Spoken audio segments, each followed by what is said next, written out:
Bonjour à toutes et à tous, bienvenue dans l'École du Futur, ravi de vous retrouver. Voici le programme du jour. On va commencer d'abord avec notre focus et le Clémy qui nous propose un nouvel épisode de sa série La famille tout écran pour aider petits et grands sur leur rapport aux écrans. On découvre ça dans un instant. Et puis elle a une idée derrière la tech, Lisa de Bernard est avec nous aujourd'hui. Bonjour Lisa. Bonjour Philippe. Quelle va être votre chronique aujourd'hui? On va parler des annonces faites par Meta durant sa conférence annuelle Meta Connect. On en parle dans un instant avec vous. Et puis c'est notre question du jour, sujet du jour. On est là sur une émission spéciale dédiée à celles et ceux qui jouent un rôle essentiel dans nos vies. Bien sûr, vous l'aurez compris, les enseignants. Aujourd'hui, à l'occasion de leur journée mondiale, on va célébrer justement leur engagement, leur dévouement et leur impact sur la société. Mais à l'ère du numérique et de l'intelligence artificielle, comment justement leur métier évolue-t-il? Quelles sont leurs nouvelles méthodes pédagogiques et comment s'adaptent-ils à ces révolutions technologiques? On va en parler avec nos invités. D'abord, en plateau avec nous aujourd'hui, Guillaume Prévost. Bonjour Guillaume. Bonjour Philippine. Je suis ravie de vous recevoir à nouveau. Vous êtes directeur général du think tank Vers le Haut et vous êtes accompagné aujourd'hui en duplex avec nous de Yannick Raffnel. Bonjour Yannick. Bonjour, bonjour. Ravi aussi. Merci d'être avec nous. Je rappelle que vous êtes le président d'EdTech France. On va parler ensemble de ce sujet-là dans un instant, juste après le focus. Et donc on commence l'émission par regarder ensemble un nouvel épisode de votre série préférée, La famille tout écran, qui, vous le savez, nous est proposée par notre partenaire, le Clémy. On regarde ça tout de suite.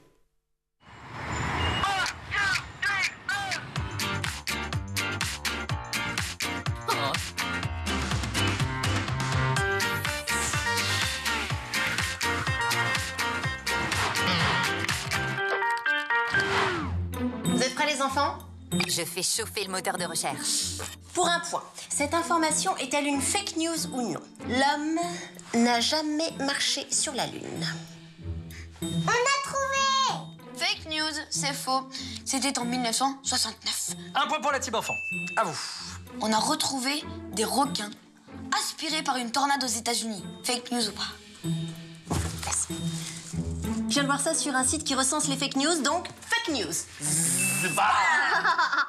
Un point pour la team parents. Pour un point, papa a-t-il tout fait pour cacher à maman qu'il avait rayé sa voiture? Chérie, ben c'est facile. Je vais aller vérifier sur notre compte bancaire en ligne. Je suis sûre que si votre père avait cassé quelque chose et qu'il avait voulu me le cacher, il n'aurait jamais utilisé notre carte bleue. N'est-ce pas, chérie? Bon, ok, je te l'ai pas dit. Voilà. Bon, allez, je vous invite au resto, ok? Je t'ai appelé pour réserver, moi. Bien joué, les enfants. On a gagné un resto. Quand on voit une news, rien ne dit qu'elle est vraie. Il faut toujours vérifier la source et chercher plus d'infos sur d'autres sites internet. Fake news ou pas? Pour un point.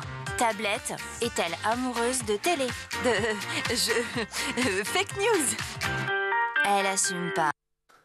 Allez, autre chose maintenant. En cette journée mondiale des enseignants, on va prendre un petit moment pour réfléchir, bien sûr, à l'importance de celles et ceux qui, vous le savez, chaque jour façonnent l'avenir en formant la nouvelle génération. Mais alors, qu'est-ce que ça veut dire, justement? Qu'est-ce que ça signifie être enseignant dans un monde en constante évolution technologique? Quelle est la place aussi de l'humain face à l'intelligence artificielle et aux outils numériques qui envahissent maintenant les salles de classe?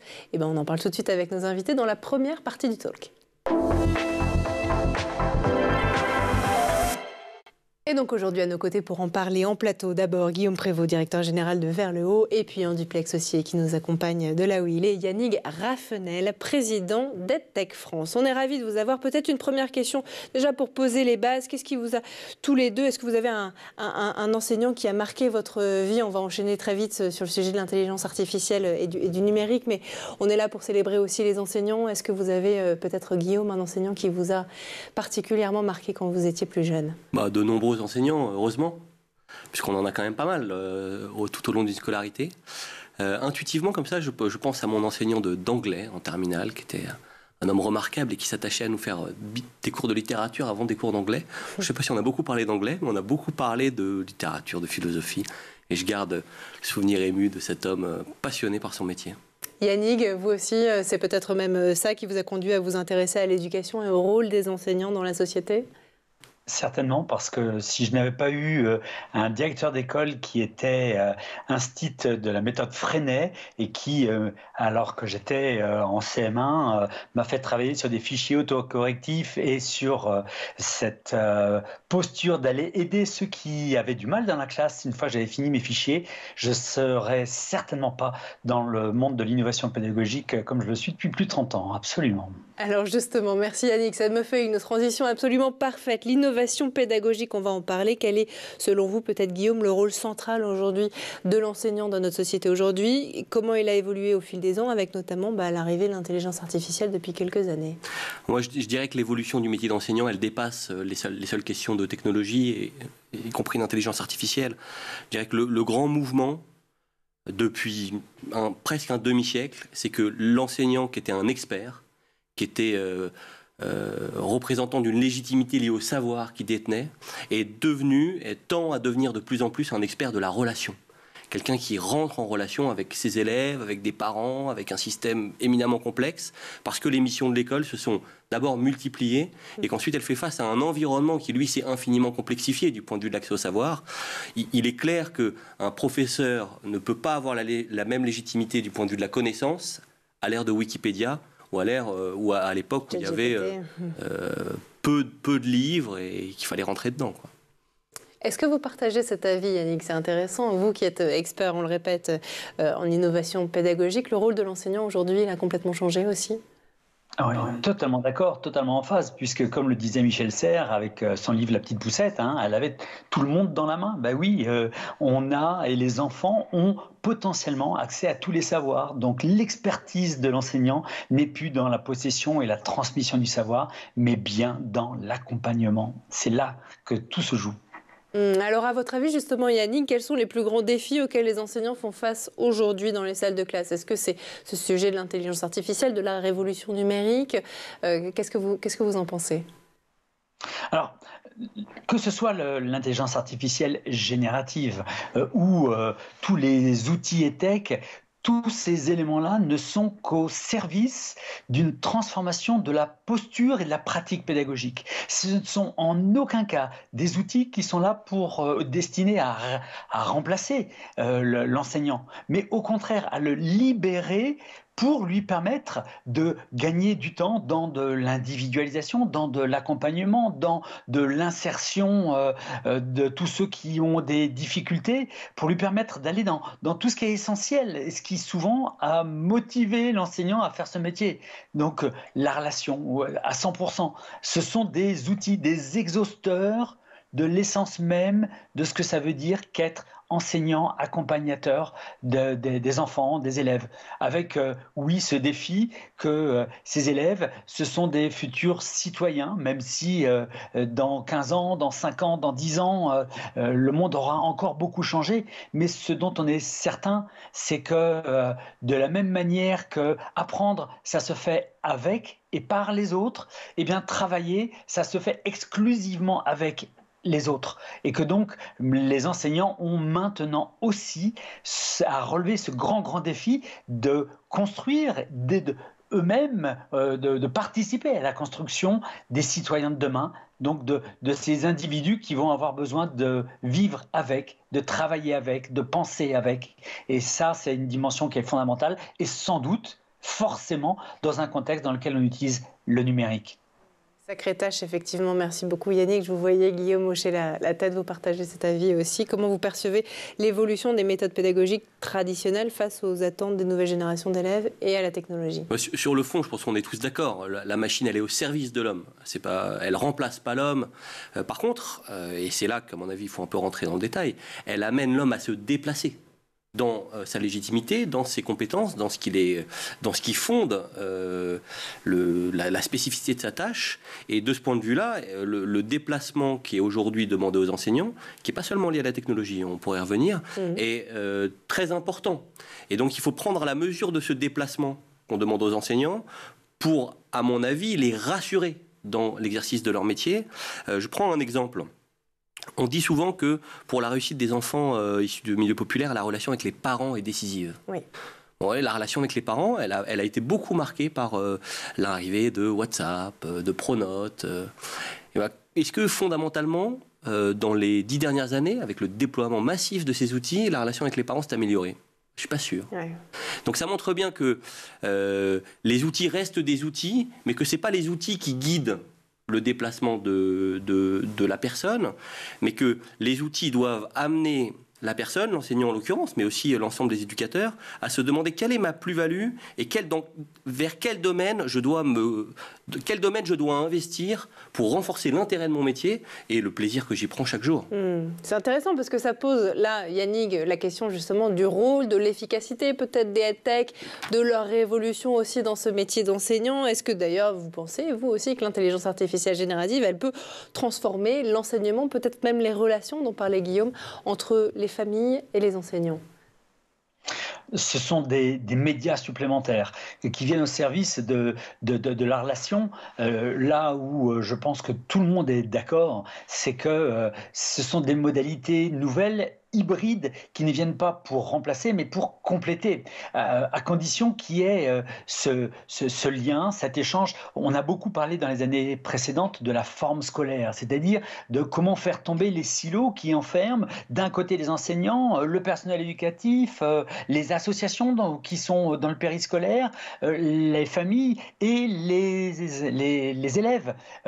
Il faut vraiment, et l'effort, il est fondamental d'aller relier tous ces acteurs pour leur permettre de mieux communiquer. Alors, en utilisant les outils, en développant des usages, à condition justement qu'il y ait un accent très fort de mis sur la formation aux usages et non le bannissement des outils. Et là-dessus, je pense qu'on a un énorme chantier à faire, qui est non pas un chantier de résistance et de protection par rapport aux outils que l'on doterait de tout un tas de mauvaise qualité, mais au contraire de développement et de formation aux usages pour que chacun s'en empare et pour que ça soit des traits d'union et non pas des outils qui voudraient remplacer et qui écarteraient les acteurs. Mais ça fait lien effectivement avec ce que disait Guillaume, et c'est intéressant au début d'émission. Les machines ne sont pas là pour remplacer ni les hommes ni les enseignants. La formation, justement, point intéressant aussi soulevé par Yannick. Est-ce qu'aujourd'hui, Guillaume, elle est suffisante, cette formation numérique? Alors,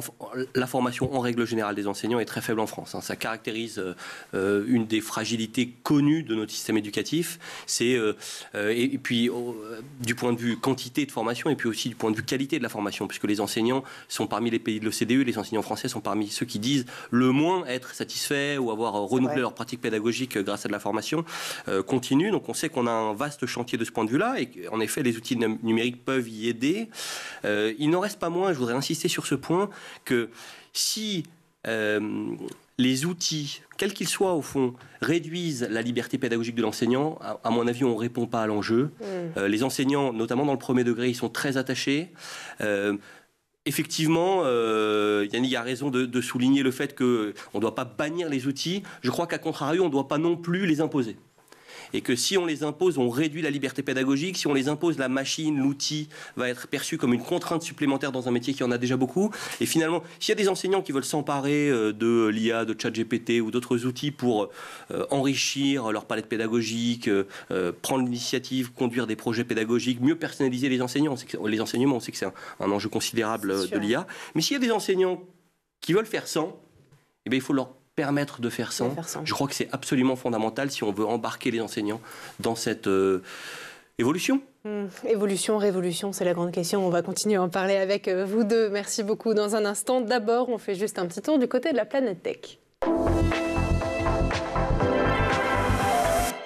Images et vidéos, c'est le Zap et c'est l'œil de Jean Martineau.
voilà de retour toujours sur le plateau de l'École du Futur et en compagnie de nos invités aujourd'hui. Guillaume Prévost, directeur général de Vers le Haut, et en duplex avec nous Yannick Raffnel, président d'EdTech France. Messieurs, juste avant de reprendre nos discussions, on va laisser place à la chronique de Lisa de Bernard qui a une idée derrière la tech. Et avec vous aujourd'hui, pas n'importe quelle chronique, gros dossier avec vous Lisa aujourd'hui, puisque vous vous intéressez aux différentes annonces de Meta, suite notamment à sa conférence annuelle Meta Connect, durant laquelle de nombreuses nouveautés et mises à jour ont été dévoilées. Accrochez-vous, ça vaut le coup, je vous préviens, on commence avec Llama 3.2, la dernière itération du modèle de langage de l'entreprise, et je vous propose de commencer en nous rappelant justement ce que c'est que Llama, Lisa. Eh bien, il s'agit tout simplement de l'intelligence artificielle générative de Meta, dont la première version est sortie en février 2023. Globalement, il s'agit du même type de produit que ce que propose le leader du secteur, par exemple OpenAI avec ChatGPT, avec néanmoins une différence majeure à laquelle le patron de Meta, Mark Zuckerberg, est particulièrement attaché, c'est le fait que ce soit un modèle open source, c'est-à-dire accessible à tous, même si c'est une stratégie qui s'adresse plutôt aux développeurs et aux chercheurs. Mais cette année, c'est déjà la version 3.2 qui a fait son arrivée sur le marché. Quels sont les points essentiels à retenir ? Eh bien, on peut en retenir 3 essentiels. Le premier point, et pas des moindres, c'est que Llama 3.2 est le premier modèle multimodal de Meta, c'est-à-dire en mesure de traiter à la fois du texte, des images, de la vidéo et de l'audio. Le deuxième, ce sont les versions disponibles. On a 2 modèles principaux qui sont dotés respectivement de 11 milliards et 90 milliards de paramètres, et 2 autres versions un petit peu plus légères et qui pourront donc fonctionner sur mobile avec 1 milliard et 3 milliards de caractères. Et la troisième, et c'est celle qui nous concerne peut-être le plus, c'est que, comme toujours, avec les incertitudes réglementaires autour de l'intelligence artificielle, ces modèles ne seront pour l'instant pas accessibles en Europe. Voilà, pour le moment. On va attendre encore un peu du coup avant de pouvoir jouer avec ça. Meta a d'ailleurs lancé une pétition intitulée « L'Europe a besoin de certitudes réglementaires en matière d'intelligence artificielle ». Et d'ailleurs, toujours en cette matière d'IA, quelques nouveautés ont été annoncées, je crois, pour leur chatbot boosté à l'IA Meta AI, c'est ça ? Exactement. Et la grosse annonce de ce côté philippine, c'est que Meta AI peut désormais tenir une conversation avec les utilisateurs, aussi bien sur les applications de l'entreprise, que sont par exemple Instagram, WhatsApp ou Messenger, mais aussi sur leur Ray-Ban connecté. Le petit côté un petit peu amusant, c'est qu'en plus de pouvoir choisir différentes voix artificielles, les utilisateurs pourront également désormais opter pour la voix de célébrités en intelligence artificielle. Et on ajoute à ça également que Meta AI prend désormais en charge les images. Il peut aussi traduire les propos d'un interlocuteur en direct grâce aux fameuses Ray-Ban connectées. On va pouvoir en faire des choses avec ça. Alors, quand on parle de lunettes, Lisa, Meta a enfin dévoilé ses premières lunettes de réalité augmentée. Tout à fait, ce sont les Orion et elles sont déjà connues du public depuis 3 ans. La majeure partie des caractéristiques ont déjà fuité depuis un petit temps. Elles en sont toujours au stade de prototype, mais c'est désormais officiel, les Orion verront le jour. L'interface utilisateur s'appuie sur le suivi des yeux et des mains, notamment grâce à un bracelet connecté qui détecte les micro-mouvements des mains et des doigts, ce qui évitera donc aux utilisateurs de gesticuler dans tous les sens avec leurs bras devant leurs yeux pour contrôler les différents menus et fonctionnalités de leurs lunettes. Meta AI, l'assistant donc boosté à l'intelligence artificielle, a également sa place dans ce petit concentré de technologie qui pèse juste 98 grammes, offre un champ de vision à 70 degrés et 2 heures d'autonomie. Voilà. Rien que ça. Et oui, ça fait beaucoup d'annonces. Merci infiniment en tout cas Lisa pour cette chronique. Et puis vous allez participer avec nous à la deuxième partie du talk tout de suite. On a parlé en fin de première partie et juste avant, Lisa, votre chronique du fait de ne pas imposer les outils numériques aux professeurs. Ça, c'est vous, Guillaume, qui nous en avez parlé. Yannick, ça m'intéresserait à votre réaction justement, ces sujets d'imposer les outils EdTech, de liberté pédagogique. Effectivement, est-ce qu'il faut réduire, augmenter ? Est-ce que ça réduit ou augmente la liberté pédagogique des enseignants, ces outils EdTech ? J'imagine que c'est une question que vous avez régulièrement aussi. Tout à fait. Nous avons une posture par rapport à ça qui est très claire, qui est qu'il faut absolument garder la liberté pédagogique aux enseignants. Et voilà pourquoi nous prônons un dispositif qui s'appellerait le contre-source, c'est-à-dire de doter les enseignants d'une capacité à pouvoir aller s'équiper des ressources qu'ils ont choisies et dont ils ont besoin au service de leur pédagogie. C'est-à-dire que ce qui compte, c'est absolument pas d'aller imposer des outils, c'est d'aller aider chacun à trouver les meilleurs outils au service de sa pédagogie et de la transformation de sa pédagogie. Parce que ce qu'il faut garder en tête, c'est que utiliser ces outils, ça provoque forcément une transformation de sa pratique pédagogique. Et c'est ça qui est passionnant. C'est là toute la difficulté, le défi pour les enseignants, parce que c'est un potentiel moyen de développement de leur pratique. C'est en même temps une remise en question permanente, parce que ça fait partie aussi du questionnement que se posent tous les enseignants. Comment progresser, comment avancer, comment être en phase avec les transformations de la société. Et donc cette liberté doit être garantie totalement, et ça va à l'encontre des plans dans lesquels on met en place quelque chose de descendant et d'unitaire pour tout le monde de la même manière, alors que les besoins, les contraintes, les envies sont toutes différentes. Mais aujourd'hui, Yannick, c'est intéressant ce que vous dites. Ce contre-source, on est d'accord, il n'existe pas aujourd'hui dans l'éducation nationale. Vous militez notamment auprès du ministère pour le mettre en place. Qu'est-ce qui vous manque concrètement? On sait que pour les startups du secteur EdTech, c'est compliqué aussi de pouvoir être adopté dans les écoles parce qu'il y a une certaine hiérarchie à respecter, parce qu'il faut d'abord passer par les académies, etc. Comment est-ce que vous croyez que prochainement les enseignants auront justement accès à cette totale liberté pédagogique, notamment grâce aux contre-sources? Alors, nos interlocuteurs au niveau du ministère, on a réussi à les convaincre de cette logique. Et grosso modo, malgré tous les changements d'interlocuteurs toutes ces dernières années, tout le monde a fini par dire que oui, c'était certainement la meilleure des manières de procéder. La seule chose qui manque, elle est très simple, c'est juste le financement. Et la situation actuelle nous fait craindre réellement qu'il n'y ait pas de financement sur les 2 années à venir. Donc on est pour l'instant très inquiet de cette situation qui, malgré l'accord de tout le monde, risque très fortement de ne pas voir le jour. Ce sujet du financement, je voudrais y réagir, Guillaume. On a l'impression que de toute façon, dans le domaine de l'éducation, malheureusement primaire et secondaire, il n'y a pas de business model et que donc ces entreprises qui pourtant, malgré tout, ont une vraie utilité et dont l'efficacité a été souvent prouvée, on parlait tout à l'heure en milieu d'émission des micro-apprentissages basés sur l'intelligence artificielle qui permettent la personnalisation de l'apprentissage aux besoins spécifiques des enfants. Tout ça, ça a été prouvé. Malgré tout, s'il n'y a personne pour payer, c'est sûr que c'est compliqué. Alors, en fait, s'agissant du modèle économique, la question qui est posée, c'est celle du bon niveau de décision. Parce qu'il y a quand même de l'argent dans l'éducation nationale. C'est quand même, après la dette, aujourd'hui, le premier budget de la nation, 70 milliards en comptant les provisions pour retraite des enseignants. Mais ce sont des crédits qui sont essentiellement des crédits de rémunération. C'est-à-dire qu'aujourd'hui, 90%, 95% même des moyens de l'éducation nationale, ce sont des salaires, ce sont des hommes et des femmes. Des femmes d'ailleurs beaucoup plus que des hommes aujourd'hui. Donc la question qui est posée, c'est il reste des crédits, mais à quel niveau on les met en œuvre? Aujourd'hui, on les met beaucoup en œuvre au niveau national, notamment au travers des plans pour l'innovation pédagogique, au travers des crédits de la direction du numérique éducatif, par exemple, auquel je pense Yannick peut faire référence.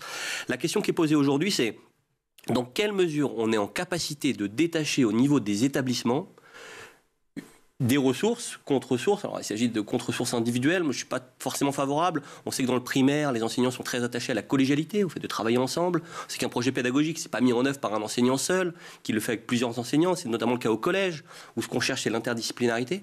Donc, le vrai sujet, c'est comment on est capable de doter les équipes pédagogiques au niveau de l'établissement, au niveau d'un collège, d'une école, de moyens, quelques milliers d'euros par an, par équipe pédagogique, qui permettraient d'aller chercher, en effet, des ressources, des intervenants extérieurs, mener des projets, organiser des sorties, etc. Et c'est ça qui manque aujourd'hui.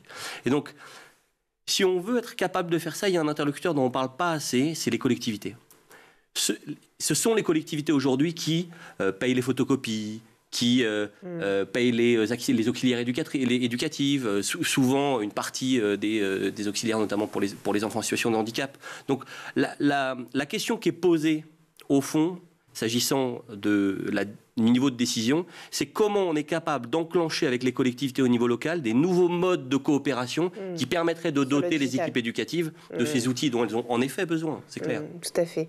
Yannick, dans 10 ou 20 ans, si je vous pose la question, est-ce que vous pensez que les salles de classe, elles ressembleront encore à celles qu'on connaît aujourd'hui? Je vous pose la question parce que celles d'il y a 10 ou 20 ans, à part peut-être un tableau interactif et du Wi-Fi, elles ressemblent quand même assez aux salles de classe qu'on connaît aujourd'hui, non?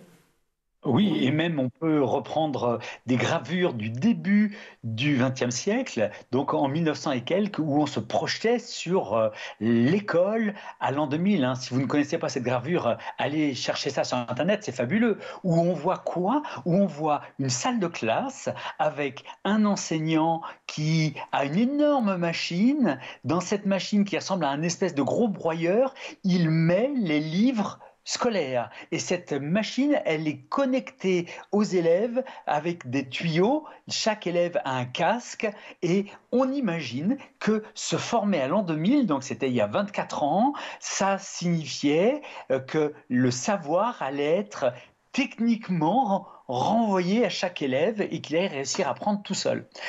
C'est un fantasme qu'ont encore énormément de décideurs politiques ou de décideurs quels qu'ils soient qui pensent que ben oui, finalement, la seule évolution possible et le seul problème à résoudre, c'est un problème technologique qui suffit maintenant d'aller numériser les contenus pour que les gens arrivent à apprendre tout seul. Eh bien non, ça ne fonctionne pas comme ça, hein, et ça ne marchera jamais comme ça. Donc ce qui est très intéressant, c'est de voir ce qui s'est passé suite au Covid, où forcé d'être à distance, tout le monde n'a eu qu'un seul élan, c'est avoir le plaisir de se retrouver en présentiel.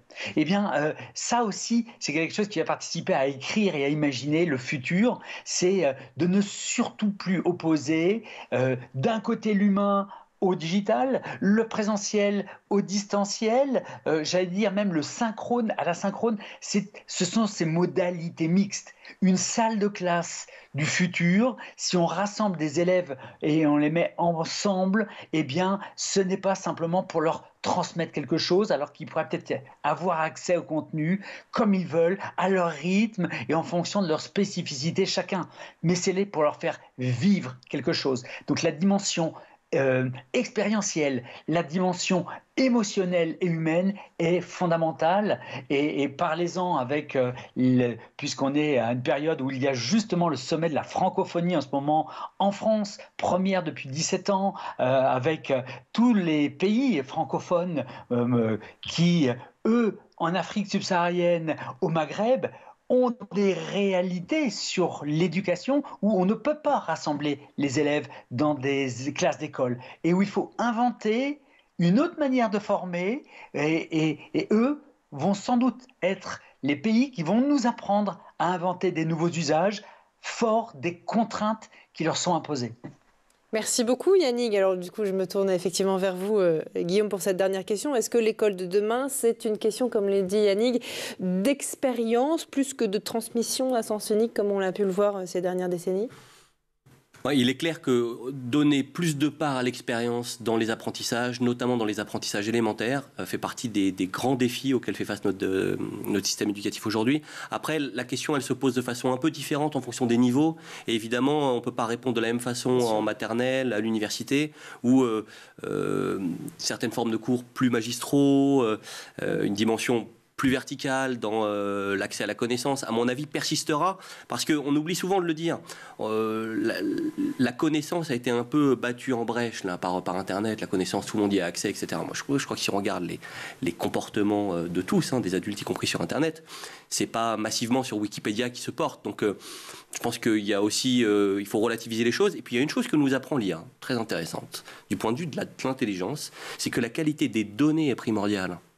Et donc, quelque part, par rapport à des modèles un peu séquentiels, logiques, on dit symboliques en termes d'intelligence artificielle, ce qui fonctionne aujourd'hui, ce n'est pas des modèles symboliques, c'est des modèles basés sur des données, des traitements statistiques avec des capacités de calcul énormes. Les chiffres que vous citiez sont tout à fait représentatifs. Et donc, ça montre que pour bien réfléchir, il faut quand même avoir au-devant de soi un certain nombre de données fondamentales. Et ça, chacun le vit quand vous faites une recherche sur Internet, sur un domaine que vous ne connaissez pas du tout.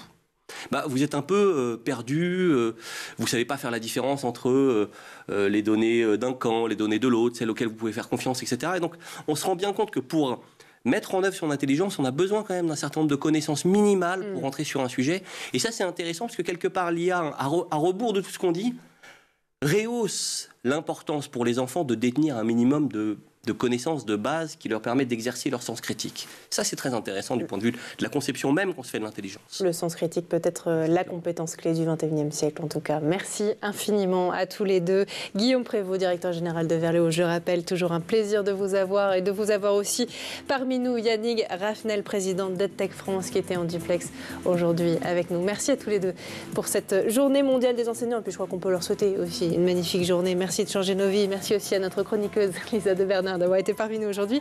Merci à vous de nous avoir suivis et puis on se retrouve comme tous les jours dès 12h30 et dès demain, toujours sur School TV. Bonne journée.